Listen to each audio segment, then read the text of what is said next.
Hello everyone. I suspect this is going to be very quick and probably no editing because I'm really busy. But I will try to answer Mozza's questions as accurately as possible. So there are three scenarios. One involves 6 complete strangers to me, and again there is a train or something moving towards 5 strangers, and I have the possibility to move the lever so the train can move towards one person. So it's very similar to the example of last week's question, except for the fact that the one person on one railway is not related to me. So in this case, all I have into consideration is the amount of people. So obviously I would try and save the 5 people rather than the one person on its own.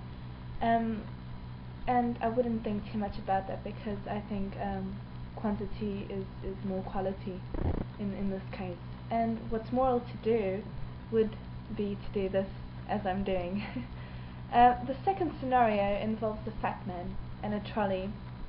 And so the idea is to save. There's a trolley moving towards a group of people, and there's a fat man on top of the bridge, and if I push the fat man, he will land onto the trolley and save that group of people. Would I push the fat man with my bare hands? No, I wouldn't, and obviously it's not morally correct to do that, because it's not up to you, it's not up to a person to choose who lives or who dies, and especially for you to be responsible for the death. It's not like you're outside, like almost in another reality, observing this reality and choosing and making a decision. You're actually inside here, and you're actually in contact with the person. Another aspect about this scenario is that you're in contact with another person that is just like you, so it's a human being, it's one-to-one, and if you push them with your bare hands, I don't think you could ever forgive yourself. I would probably just keep still and don't do anything, and I think that's what most people would do. And if it's morally correct, well, I would say it's morally correct to stay quiet and still, but if we wouldn't experience emotions, or if we wouldn't have into consideration the angst and the fear and all the feelings and emotions you're going to experience after you pushed someone with your bare hands and you saw them die because you did it and you chose to do it, then if we could live without that, then it would be morally correct to do so, because you value once again more lives than another. Before I go on to the next scenario, I want to just contrast these two scenarios. So the first one, complete strangers, and I just have to pull a lever. And the second scenario, complete strangers, but I have to push the first person so I can save the other ones. So the exact number of people are the same, and we have, once again, one group against one person.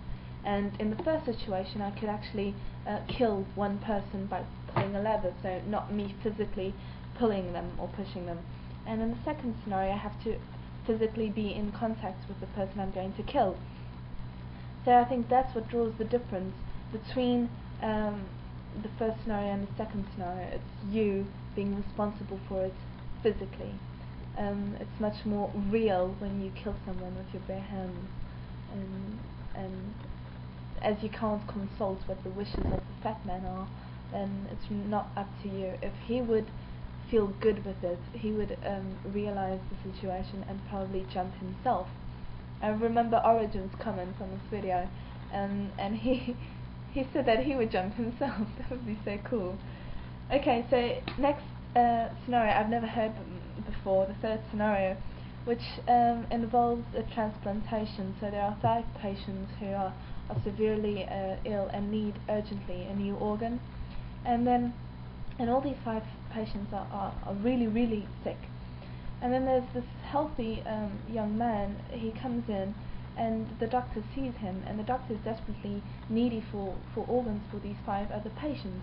And he does a checkup, and he sees that the organs are fine, And so it occurs to the doctor, which in this case I would be the doctor, to sedate the young man and use its organs to transplant and save those 5 people. So once again we have 5 people against 1 person, and now it's not just pushing and letting circumstances kill the subject. Now it's actually you doing the killing thing, and and obviously it's not morally correct for you to decide it once again.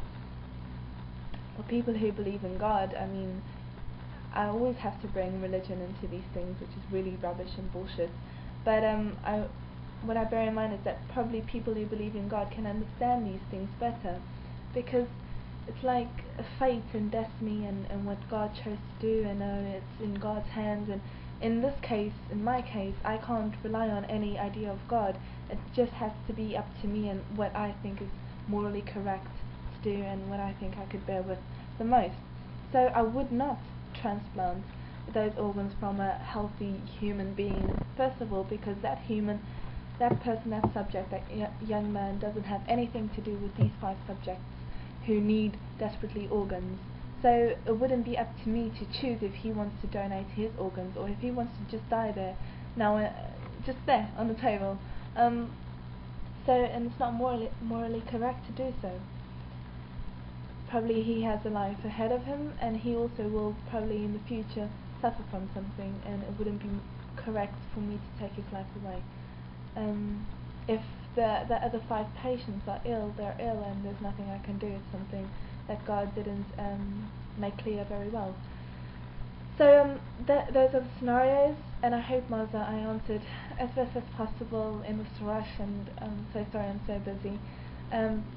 But I really enjoyed it, and thank you very much for listening. I just want to point out that sometimes what's morally correct isn't what you're capable of doing, but what we tend to do is join morals to our decisions, especially me. I always think I'm correct in everything, so I always think that what I choose is morally correct because I try to do what's morally correct. But just correct me if I'm wrong. Okay, so those are my opinions, and I'm going to turn this off. So thank you very much for listening, and have a great week. See you next Wednesday. Bye bye.